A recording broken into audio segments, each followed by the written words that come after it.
So much of history is just lost. But every now and then, the documents that happen to survive, things like property records, old newspaper ads, legal wills, they let us piece together a life that was almost forgotten. Today, we're going to use those exact records to tell the story of one such man, Beverly Randolph Snow. So let me paint a picture for you. We're in Washington, D.C. around the year 1835. And right there on the corner of 6th Street and Pennsylvania Avenue, there's this incredibly sophisticated and popular business that's just buzzing. It's a restaurant called the Epicurean Eating House. Now, its owner was a free Black entrepreneur, a man who had literally built this success from the ground up.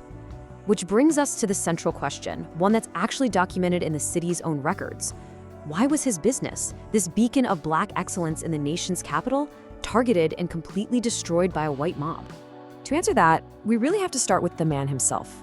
Before he became a target, who was Beverly Snow? Let's take a look at what the documents can tell us about this entrepreneur. Okay, so the official record defines Beverly Randolph Snow as a formerly enslaved man who, through his documented business ventures, rose to become one of DC's most successful restaurateurs back in the 1830s. And this isn't guesswork, right? This is a profile we can build directly from property records, newspaper ads, and legal papers from that time. So how did he even get there? Well, his journey to the capital actually started decades earlier, and his path is laid out for us step by step in the historical record. All right, what's so fascinating here is how this timeline maps out the specific documented steps of his journey. We know he was born into slavery around 1799 in Lynchburg, Virginia. Then, by the early 1820s, while he was still enslaved, he was actually allowed to run an oyster house and keep some of the money, which was a pretty remarkable degree of autonomy. Then comes the huge turning point. In November 1829, he was legally manumitted at age 30, an act that was directed by his enslaver's will.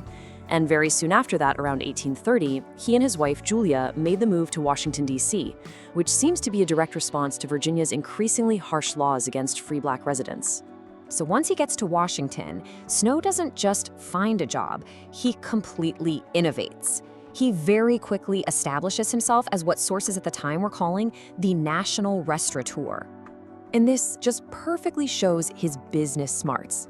This quote, "health bought cheap," is pulled directly from one of his newspaper ads in 1833. It shows he wasn't just selling food, was he? He was selling an idea, a sophisticated, health-conscious lifestyle. Let's really break down what the records show made his business so revolutionary for its time. You have to remember, this was an era of loud, crowded communal taverns. He offered private cables and printed menus. He was a pioneer of carry-out service, delivering meals right to his clients. His restaurant catered to an elite clientele of both white and Black customers. His ads, as we just saw, just radiated this incredible self-confidence. And the food itself, it was a statement. We're talking luxuries like green turtle soup and roasted pheasants. He was literally creating a new standard for dining in the capital. But this very success, this visibility, it made him a target. And now we have to turn to the central conflict of his life in Washington, an event so tied to him that the historical records actually named it the Snow Riot. Yeah, the historical accounts are very clear. In August of 1835, as racial and labor tensions were just boiling over in the city, Beverly Snow became the #1 target of a white mob. According to multiple sources from that period, the whole thing was ignited by a rumor. The claim going around was that Snow had said some disrespectful things about the wives of striking white mechanics from the Navy Yard. And that claim, whether it was true or not, was the spark that lit the fire. On August 12th, that mob came for the Epicurean Eating House. The documents describe a scene of just total chaos and destruction. They ransacked the place, smashed the furniture to pieces, and drank the entire stock of whiskey and champagne. While the mob was personally hunting for them, Beverly Snow and his wife Julia managed to escape the city. And newspaper accounts from the time confirm this was a direct action to save their own lives, as the violence then started spreading to other Black-owned businesses and homes. Okay, but what's truly incredible here is what the record shows Snow did next. For his own safety, he actually turned himself in to the sheriff down in Fredericksburg, Virginia. And then, from that jail cell, he wrote a letter to a newspaper, publicly and powerfully denying the rumors.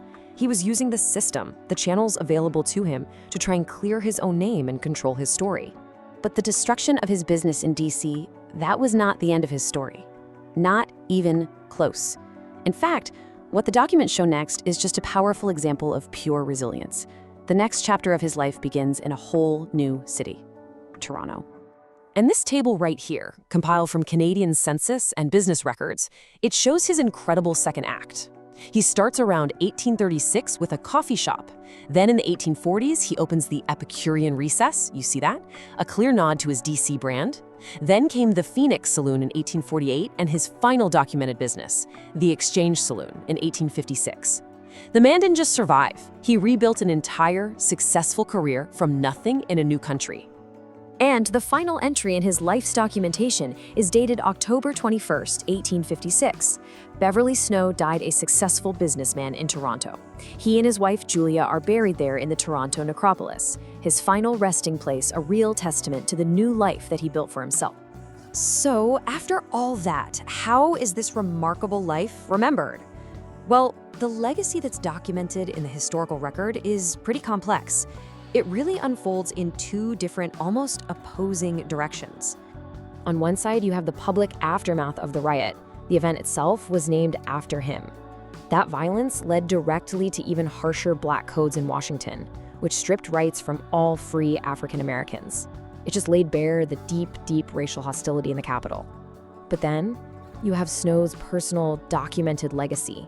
He successfully rebuilt his entire career. He stands as the symbol of Black excellence and resilience. And his life proves that entrepreneurial skill could, in fact, transcend even the most violent persecution. And how about today? How is he remembered in DC? Well, there are a couple of documented markers you can still see. There's an old, oxidized plaque at 601 Pennsylvania Avenue that notes the site of his restaurant, though it doesn't mention the riot. And more recently, the Beverly Snow Ballroom at the Eden DC Hotel was named in his honor, and they explicitly frame him as a symbol of both the excellence he achieved and the repression he was forced to overcome. What's really amazing is that these records, the ones that document his ambition, his persecution, and his incredible resilience, that they survived it all. They were so close to being lost to history. And that just forces us to ask one final, really important question. How does the documented life of just one man challenge and maybe even correct the public memory of an entire city?